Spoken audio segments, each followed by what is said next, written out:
မင်္ဂလာပါရှင်ယနေ့ကြာရောက်တဲ့အာဟာရဌာနတနတ်စာလူကတော့မခိုင်ခိုင်ကြီးရဲ့မွေးနေ့လူပြည့်လူတန်းလေးပါတာဖြစ်ပါတယ်ရှင်ကြက်လေဝင်းဝင်ဖြစ်ထမင်းတနတ်စာပါကုန်ကြငွေ3,500ကျပ်ဖြစ်ပါတယ်တာရုပါရှင်ယခုလိုမျိုးအပေကန်ဒုက္ခိတတရိษံလေးများပေါ်မှာကြီးစွာသောစေတနာထားပြီးလူတန်းပေးတဲ့အတွက်စေတနာရှင်မွေးနေ့ရှင်မခိုင်ခိုင်ကြီးလည်းမွေးနေ့မှစပြီးတော့နောက်နှစ်ပိုင်းများစွာတိုင်ကိုယ်စိတ်နှဖျားချမ်းသာချမ်းသာကြပါစေရှင်အန္တရာယ်ကင်းပေးရှင်ပါစေစီးပွားလက်လာပါများလည်းပွင့်လန်းဝေစားကြပါစေရှင်အလောက်ကင်ကြံစီများလည်းအောင်မြင်ကြပါစေ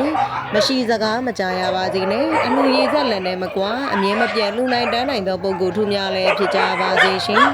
ရရှိပြီးသောစီးစိမ်ယရနာဥစ္စာပေါင်းတို့သည်လည်းတည်တံ့၍ပြန့်ပွားတိုးတက်ပါစေသူတော်ကောင်းများလည်းဆောက်ရှောက်ကြပါစေရှင်ယရနာရွှေငွေဥစ္စာပစ္စည်းများလည်းငွေလာမဆဲတသေးသေးဖြစ်ကြ၍အယပြည့်ငွေရှမ်းပြီးကောင်းမှုကုသိုလ်များကိုလည်းစင်ကဲပြုလုပ်နိုင်ကြပါစေကြောင်းကျမတို့ရွှေရောင်နှလုံးသားမိသားစုမှဆုတောင်းပေးလိုက်ပါတယ်ရှင်အခုဆိုရင်တော့ channel ကခွေးလေးများရဲ့ထမင်းစားချိန်ပဲဖြစ်ပါတယ်